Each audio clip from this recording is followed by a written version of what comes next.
Hay una pregunta que me hacen prácticamente todos los días. René, ¿quién eres? ¿Por qué hablas de política? ¿Quién te dio autoridad para opinar sobre México y Estados Unidos o de lo que sea? O simplemente, ¿y este güey quién es? Y creo que ya es momento de contestarle. No porque crea que mi historia sea más importante que la de nadie. Todos somos iguales. Sino porque después de tantos meses hablando con ustedes todos los días y porque estamos llegando ya casi a 200,000 seguidores, siento que ya somos una comunidad y las comunidades también necesitan conocerse. Y es importante para mí que ustedes sepan por qué veo el mundo de la manera que lo veo. Porque cuando entiendes la historia de una persona, también entiendes por qué piensa como piensa. Y quizás así entendamos mejor por qué existe este canal. Yo nací en Tijuana, México, profundamente orgulloso de ser mexicano.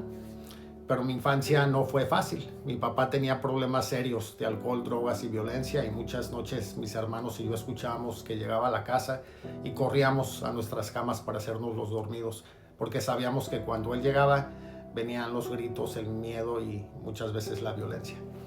Hasta que un día mi mamá hizo algo que probablemente nos salvó la vida. Básicamente nos subió al coche un día en la noche y nos fuimos.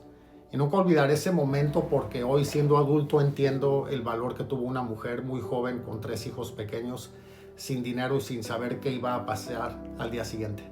Mi mamá trabajó donde pudo, hubo días en los que básicamente ella dejaba de comer para que nosotros sí pudiéramos hacerlo. Si hoy admiro profundamente a alguien, es a mi mamá. Ella fue la primera persona que me enseñó el significado del sacrificio, de la dignidad y del amor. Y aunque no fue a la universidad y creo que ni siquiera a la prepa, fue y sigue siendo la persona que más influyó en la forma en que yo veo el mundo. Después de algunos años, eventualmente mi mamá conoció a otra persona, un empresario exitoso en Tijuana, que después ocupó cargos importantes dentro del gobierno del estado de Coahuila durante las administraciones del PRI, un dinosaurio del PRI. Nos mudamos a Saltillo y de pronto pasé de conocer la pobreza a conocer el poder. Yo acompañaba a mi padrastro a reuniones, a informes de gobierno, a eventos políticos, a reuniones privadas con empresarios, con periodistas y funcionarios públicos de todos los niveles, de los más altos niveles.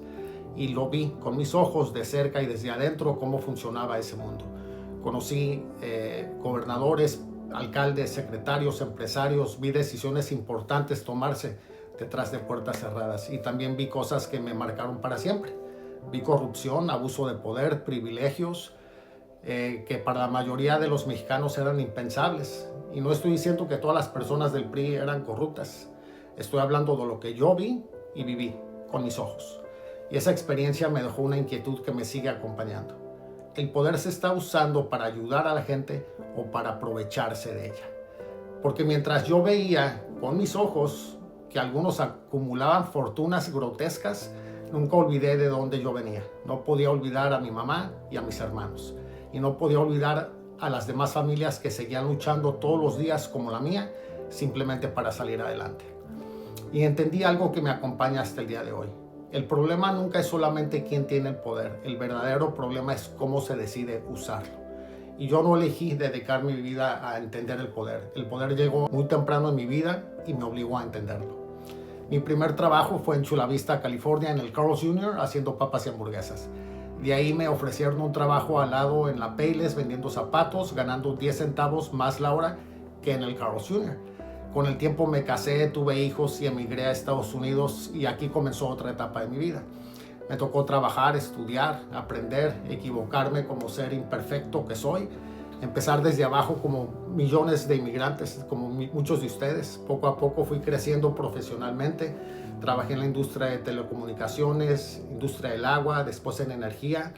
He dirigido organizaciones grandes, tenido la responsabilidad de cientos de colaboradores y hoy tengo el privilegio de trabajar a unos minutos de aquí de Washington, D.C. con algunos de los centros de datos más importantes del mundo que son una parte crítica para la seguridad nacional de Estados Unidos.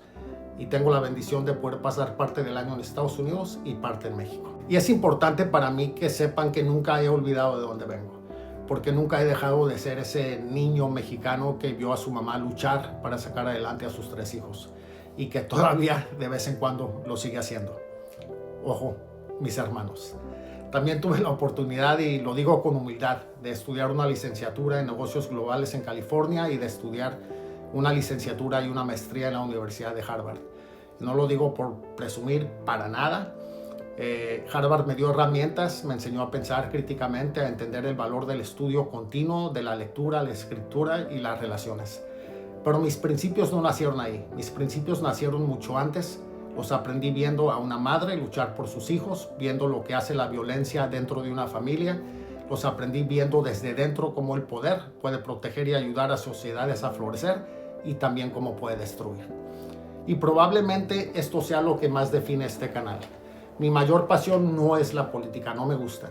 Lo que sí y es mi mayor pasión es la justicia. Creo profundamente que todo ser humano merece y tiene el derecho de ser tratado con dignidad, con respeto y con compasión. No importa cuánto dinero, el color de tu piel, tu religión, a quién amas, tu educación, por quién votas o dónde vives. Por eso cuando hago un video, lo primero que me pregunto no es si un político o figura pública es de izquierda o derecha. Me pregunto, ¿esta decisión ayuda a la gente que menos tiene poder o beneficia principalmente a quienes ya lo tienen? Porque para mí la política nunca ha sido una guerra entre colores, siempre ha sido una conversación sobre cómo usamos el poder. Entonces, ¿por qué este canal? Porque entendí el impacto de las redes sociales. Entendí que las luchas sociales por lo general ya no son en un campo de batalla, son aquí en tu teléfono y en tu televisión. Un día me cansé de ver que las redes sociales premian los gritos, el enojo, la alarma, la división. Y mientras más simples son las explicaciones, más virales se vuelven. Y pensé, ¿y si hago exactamente lo contrario? Si en lugar de decirle a la gente qué pensar, le damos herramientas para pensar mejor. Ese es el propósito de este canal. No convencerte de pensar como yo, sino ayudarte a entender mejor temas complejos para que tú tomes mejores y más informadas decisiones. Por eso investigo, por eso leo, por eso busco fuentes y por eso cuando me equivoco trato de corregir. Porque mi compromiso no es con ningún partido. Ningún partido o empresa me paga a mí. Yo no vivo de esto. Mi compromiso es con la verdad hasta donde humanamente pueda encontrarla y con ustedes. Hace unos días abrí también YouTube, Facebook e Instagram porque entendí que esto ya dejó de ser solamente una cuenta de TikTok y se convirtió en una comunidad. Y quiero seguir construyéndola, compartiendo y aprendiendo con ustedes. Quiero terminar con esto. Si hoy estoy aquí hablando con ustedes no es porque haya tenido una vida fácil. Es precisamente porque conocí la pobreza, porque conocí la violencia, el poder y la corrupción. Porque conocí cómo funciona en México y en Estados Unidos. Todas esas experiencias me enseñaron que casi nunca existen respuestas simples para problemas complejos. Y por eso estoy aquí. No para defender o para atacar gobiernos, aunque sí lo haré si es necesario, sino para entender cómo el poder cambia la vida de la gente, de las comunidades y de la sociedad en general. Y para no dejar nunca de hacerme una pregunta. ¿Esta decisión ayuda a la gente, especialmente a quien menos tiene poder, o beneficia principalmente a quienes ya lo tienen? Gracias por estar aquí, gracias por cuestionarme y por corregirme cuando es necesario. Gracias por formar parte de esta comunidad, porque al final la libertad empieza cuando comprendes y entender también es poder. Te pido por favor que compartas este video para que expandamos nuestro alcance, que compartas tu opinión aquí en los comentarios y te pido un me gusta, sígueme y nos vemos en el próximo video. Y seguimos en la lucha.